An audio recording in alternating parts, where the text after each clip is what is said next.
Far beyond the orbit of Pluto, in a darkness so complete that sunlight is little more than a memory, something moved. It wasn't a planet. It wasn't a comet. It wasn't anything our telescopes had ever named. Imagine shrinking the solar system down to the size of a city. The sun would sit at its heart, blazing and golden. Earth would be a grain of sand a few blocks away. Neptune, the most distant planet, would mark the edge of the suburbs. Voyager 1 and Voyager 2 left that city a long time ago. They have crossed neighborhoods no map could chart, neighborhoods with no names, no borders, no light.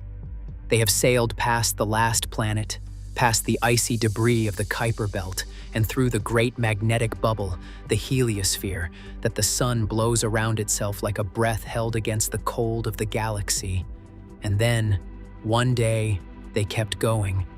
They broke through that bubble's edge into a place scientists call the interstellar medium, the space between the stars.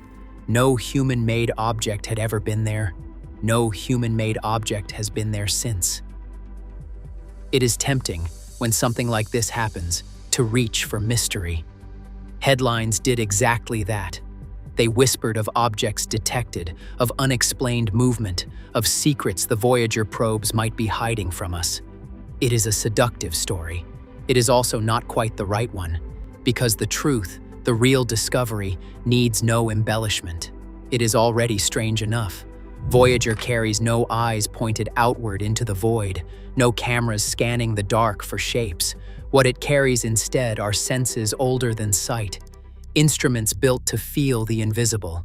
A plasma wave detector tuned to the gentlest oscillations of charged particles drifting on a sea no eye could ever see. A magnetometer, sensitive to magnetic whispers a billion times fainter than the field that turns a compass needle on Earth. A cosmic ray detector, counting particles flung across the galaxy by forces beyond our imagining. The deaths of stars, the violence of distant black holes, the slow boil of the cosmos itself. These instruments do not see, they listen. And in interstellar space, they have heard something extraordinary. Picture the heliosphere, that magnetic bubble blown by our sun, not as a wall, but as a membrane. A living boundary, breathing in and out as the solar wind ebbs and surges. Beyond it lies the true galactic ocean, colder, more turbulent, threaded with magnetic fields that twist and braid in patterns no model fully predicted. When Voyager 1 crossed that membrane in 2012 and Voyager 2 followed several years later, both spacecraft felt the universe change beneath them. The density of the plasma surrounding them leapt upward, sudden and unmistakable. The intensity of cosmic radiation surged, no longer held back by the sun's protective embrace. It was as if a swimmer who had spent a lifetime in a sheltered harbor suddenly felt the pull of the open sea. And then, the strangeness began. Voyager's instruments recorded plasma oscillations rippling outward from the spacecraft like waves crossing a still pond. A twang, scientists called it, a tone that, when converted to sound, rings through speakers like something between a hum and a whisper. It is not a signal from anything alive. It is the universe vibrating, very faintly, the way a bell vibrates long after it has been struck. Scientists believe these ripples are shock waves, born from eruptions on the sun itself, that took more than a year to cross the unimaginable distance separating star from spacecraft. So when a star sneezes, 15 billion miles away, something feels it. But not every signal Voyager has caught fits so neatly into an explanation. There have been brief, anomalous fluctuations, sudden shifts in plasma density, momentary disturbances in the magnetic field that do not match any known solar event. They are not evidence of an object hidden among the stars. They are not proof of anything beyond our understanding. But they are honest reminders that interstellar space remains, in the truest sense, unmapped territory.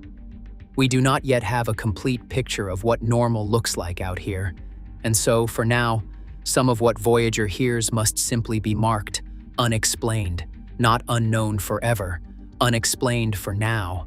This is not a failure of science. This is the frontier, speaking in a language we are only beginning to learn. Consider, for a moment, what the cosmic ray data alone has told us. Inside the heliosphere, the sun's magnetic field acts as a shield, deflecting the high-energy particles that streak through the galaxy, the shrapnel of supernova, the debris of cataclysms beyond counting.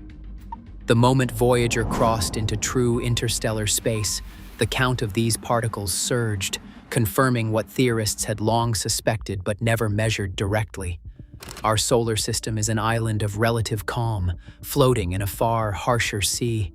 We are, each of us, living inside a kind of armor, a magnetic cocoon spun by our own star, shielding fragile life from a galaxy that is, beyond our borders, considerably less gentle than the world we know. Voyager is the first and only messenger to confirm this from the outside. And the magnetic field itself, the very structure of space beyond the sun's influence, has turned out to be far stranger than predicted. Rather than a smooth, simple boundary, Voyager found something twisted, layered, turbulent in ways that suggest our solar system does not simply drift through the galaxy in isolation, but presses against it, is shaped by it, exchanges energy with the vast structures of the Milky Way in ways we are only now beginning to model. We are not separate from the galaxy. We are embedded in it. Voyager proved that not with theory, but with measurement, real data, gathered one faint signal at a time, from a place no human will likely visit for generations. Both spacecraft are dying now, slowly, the way old stars dim before they fade. Their plutonium power sources lose a little strength each year. Engineers on Earth ration every watt, choosing carefully which instruments may speak and which must finally fall silent. Within the next several years, the last whispers from both Voyagers will fade entirely, and humanity will lose its only outpost beyond the edge of the solar wind, perhaps for decades, perhaps longer. So no, Voyager did not catch a planet, an alien craft, or a hidden object moving through the dark. What it caught was something far rarer. The first true voice of the space between the stars, speaking in plasma waves and magnetic whispers and cosmic ray static to anyone patient enough to listen. 47 years after two small spacecraft left a small blue world behind, they are still out there, still listening, still teaching us that the universe does not need to hide something extraordinary to be extraordinary.